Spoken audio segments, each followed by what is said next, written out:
दोस्तों, ये कहानी है एक ऐसे पैरासाइट की जो लोगों के कान के जरिए दिमाग के अंदर घुसकर उनके पूरे ब्रेन पर काबू पा लेता है। अब वो पैरासाइट इंसानों को काबू करके उनसे क्या क्या करवाएगा, चलिए देखते हैं इस पूरी कहानी में।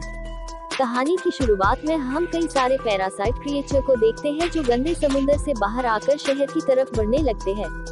इसके बाद हम एक हस्बैंड और वाइफ को देखते हैं जो कि आराम से सो रहे थे, लेकिन तभी एक पैरासाइट यहाँ आकर उस आदमी के कान में घुस जाता है। थोड़ी देर के लिए वह आदमी बहुत तड़पता है, लेकिन फिर वो शांत हो जाता है।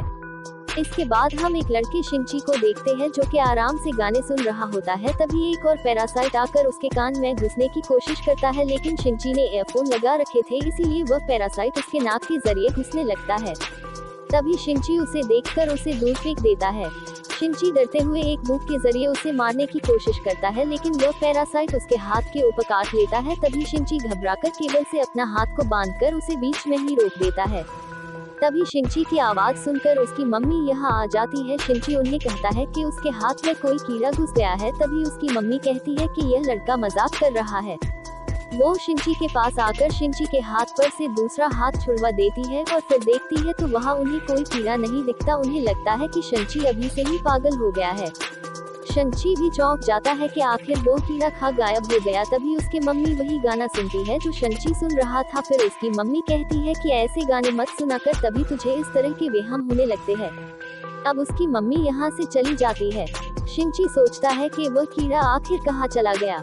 अब अगली सुबह शिंची जब ब्रेकफास्ट कर रहा होता है तो उसे अपने राइट हैंड यानी जिस हाथ में वो कीड़ा घुसा था उस हाथ में अजीब महसूस होने लगता है। फिर हम उसी आदमी को देखते हैं जिसके कान के अंदर पैरासाइट घुस गया था। वो आदमी अब अजीब सा बिहेव कर रहा होता है और अब वो अपनी वाइफ के पास जाता है। अब उसका मुंह एक बड़े से क्रिएचर में बदल जाता है जिसके अंदर कई सारी आंखें थी। उसकी वाइफ कुछ भी समझ पाती इससे पहले ही वो आदमी अपनी वाइफ को खा जाता है, यानी कि उस पैरासाइट ने उस आदमी के ब्रेन को काबू करके से एक क्रिएचर बना दिया है। अब हम फिर से शिंची को देखते हैं जो कि अपनी दोस्त सतोमी के साथ स्कूल जा रहा था, लेकिन आज शिंची का बिहेवियर थोड़ा बदला हुआ था और उसके राइट हैंड पर उसका कोई भी काबू नहीं था। वो सतोमी को गलत जगह छू देता है। फिर क्लास में पढ़ते हुए उसकी रेजर नीचे गिर जाती है और जब शिंची उसे उठाने के लिए अपना हाथ आगे बढ़ाता है तभी उसका हाथ बड़ा होकर रेजर उठा लेता है। इसके बाद बास्केटबॉल खेलते हुए शिंची उसी हाथ से बॉल को बहुत दूर से ही रिंग में ही डाल देता है। शिंची कंफ्यूज हो जाता है कि उसके हाथ को ये क्या हो गया है, इसीलिए वो वापस घर आकर इंटरनेट पर इस बारे में सर्च करता है। तभी उसके हाथ से एक आंख बाहर आती है। शिंची उसे देखकर चौंक जाता है, लेकिन वो आंख वापस चली जाती है। शिंची अब अपना हाथ काटकर आंख निकाल कर देखने वाला था, लेकिन तभी उसका हाथ एक बड़े से सांप में बदल जाता है और उसे ही डरा देता है। फिर उसका हाथ एक छोटे से क्रिएचर में बदल जाता है। शिंची उसे देखकर बहुत डरा हुआ था। तभी वो क्रिएचर बोलता है कि मैं फेल हो गया। शिंची कहता है कि ये मेरे हाथ को ये क्या हो गया। तभी वो क्रिएचर भी कहता है ये मेरे हाथ को क्या हो गया। अब वो क्रिएचर शिंची की बातों को दोहराने लगता है। फिर वो शिंची को कहता है कि मैंने तुम्हारा हाथ खा लिया है। वो क्रिएचर शिंची से कहता है कि मुझे बात करना सिखाओ। वहीं दूसरी तरफ हम उसी आदमी को देखते जिसकी शरीर पर उस पैरासाइट ने कब्जा कर लिया था। वो पैरासाइट भी टीवी से इंसानों की तरह बात करना सीख रहा था और उसने इस आदमी की वाइफ को खा लिया होता है। अब अगले दिन सुबह शिंची जब सोकर उठता है तो वो देखता कि वही क्रिएचर जो कि उसके हाथ से जुड़ा हुआ है वो लैपटॉप और बुक से इंसानों से जुड़े इन्फॉर्मेशन पढ़ रहा होता है। शिंची कहता है कि मैं हॉस्पिटल जाकर तुझे कटवा दूंगा कि मैं तेरे हाथ की सेल से जुड़ा हुआ हूँ, इसीलिए तुम्हें अपना पूरा हाथ कटवाना पड़ेगा। और शिंची ऐसा कभी नहीं चाहेगा। अब वो पैरासाइट शिंची को बताता है कि वो उसकी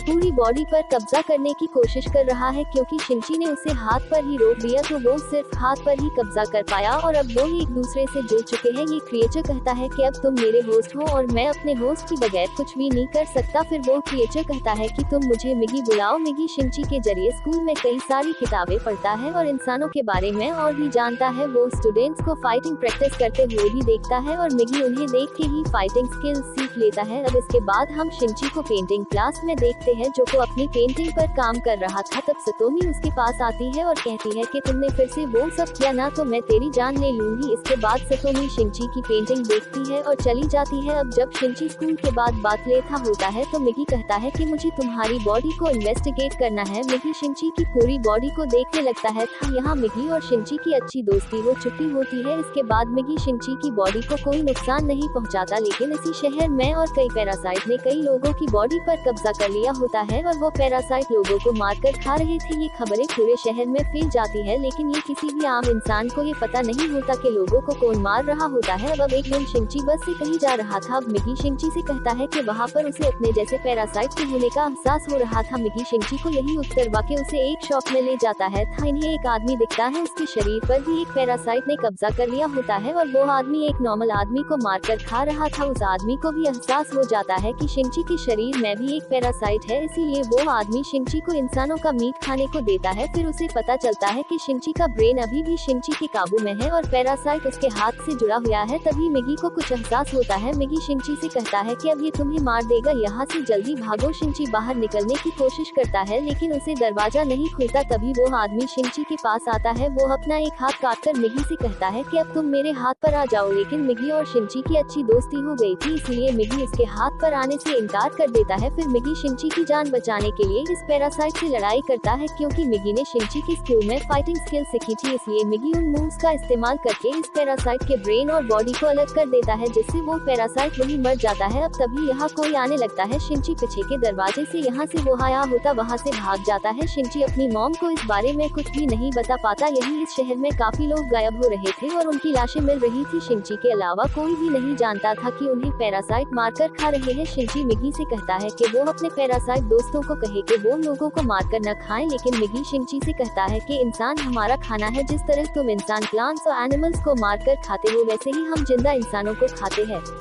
थैंक्स फॉर वॉचिंग।